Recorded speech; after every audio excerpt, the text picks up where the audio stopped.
Work is going to be bringing me down to Phoenix. So I spent this last week going down there in advance with my brother, and we were searching for a gym, an atmosphere, just to call home. And we've talked about this before, the idea of a gym culture.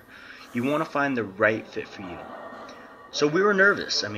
We love it here in Pocatello. We've got our family, and nothing's ever going to replace that gym family that we have here. But we were pleasantly surprised when we got there. We found this nice little heaven of a gym called Revolution Training. And it's a hardcore strength gym. There's no guesswork about that. But it's a place I think we can comfortably call home one day. We weren't the strongest people in there. We weren't even close. And that was kind of refreshing. It lights a fire under you to the degree that, okay, I see this guy, and he's lifting this much weight. I'm not there yet, but one day I will be. Just that idea that you aren't the best out there, it humbles you, but it reminds you that you've got to pay your dues and keep fighting. And that's one thing I want to talk about today, is that fighting spirit. You don't want to be comfortable being the top dog at whatever gym you're at, because you're not going to push yourself forward anymore. You won't be hungry.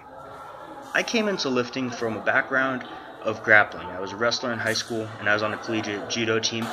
And from those two sports, I had this fire in me. I always wanted to compete head-to-head against people. I wanted to try and dominate the match. I wanted to be the better athlete, the better wrestler or judoka on that day. And that's something that I miss, always. But that's one reason why I love strongman, and that's my primary sport. It's the idea of going head-to-head against someone. When you're deadlifting, it's so much more moving, motivating to have someone next to you deadlifting with you. And if you're going head-to-head, have a little friendly competition, or even a fiery competition at that, it pushes you to get one more rep just to stay in the game against them. And you have to keep fighting. There's an idea of what makes an athlete, and an athlete isn't simply composed of better genetics. They're not composed of the knowledge in their head. All of those are components of it, but the fuel that drives an athlete is that fire to be the best at what you're doing, to look to your left and right and feel like you can stand amongst the elite and that you're perfecting a craft. People need mastery. They need craftsmanship in their life. They need to be striving to perfect something and fill themselves. A painter will always be refining their technique. A marksman will always be trying to hit that mark every single time. I shot trap for a while, and in shooting trap, you want to get a 25 every single time you're out on that 16-yard line. It won't happen every single time. Even the greatest fails sometime. But you want to get as close to perfection as you possibly can. And coming to this gym reminded me of that. The idea that I'm nowhere near where I want to be. But here I am, surrounded by other people like me, who are trying to get as close to perfect as they can be. To be the best version of themselves and be the best that they can be in the sport that they're at. Do something that they've never done before. Do something that that sport has never seen before. And I'm fortunate enough to be blessed with time and youth on my side, so I can learn and so I can grow. And I think this environment's going to help me do that. I took a few coaching cues from the Peltz brothers down there, and I think it helped me tremendously, even just the environment. So coming back, I wanted to try and implement a little bit of that. I miss the idea of team training. This gym that we're at here, I love it. And we sometimes come in as a group, but I like going head-to-head with people. So, even if it's just friendly competitions here and there, okay, we might not be benching the same weight, but how many reps can I get, how many reps can you get with a weight that's of relative percentage to our max? And it's something that kind of drives you, bit by bit. We have other people in our life, and we want to make sure that they're promoting us in the appropriate way, that they're supporting us. We draw on them for strength, and you don't want them to pull you down.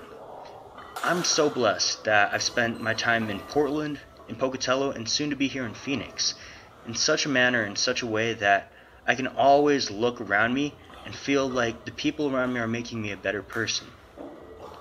So with that fire, with that drive, my game plan is this. Going into Phoenix, I just want to reignite, rededicate my passion for this sport that I love so much.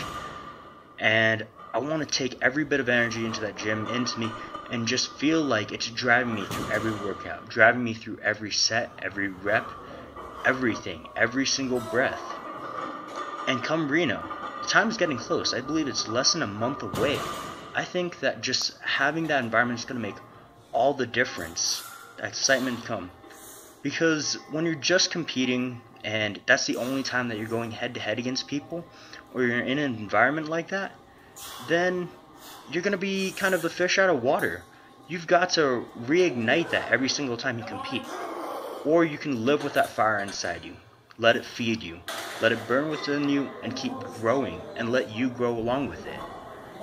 There's something exciting to that.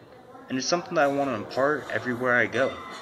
Now, I want to make sure that this is separated from negative energy and competition where you're sabotaging one another, giving each other bad advice, talking crap on other people, or just having a sense of superiority. That's not what I'm looking at. That's not what I'm looking for. What I'm looking for is a humble recognition that you and someone else are striving for the same goal. So hopefully that you can both push yourselves into it better than you could individually. Those around you, you owe it to them to try and make them better than they were before, just like they're doing for you. And that only happens if you're being positive to them, that you're trying to strive them. Think about it this way. The better people around you, the better competition around you, the better you will be pushed to be your best self. Looking in the global scale, nobody cares if you're the strongest in the gym. Nobody cares if you're strongest locally. But if you let those who are around you keep pushing you, driving you, then maybe someday, you'll be able to stand toe-to-toe with the greats around the world. That's all that's been on my mind lately. I'm excited for this move. I'm going to miss everyone around here so much. And it warms my heart to feel like I can find a home somewhere else, even for a little bit. And it saddens it to say goodbye to so many wonderful people. But this isn't goodbye for long. I'll always be around here. And Poketail will always be home. So, until next time, have a great day.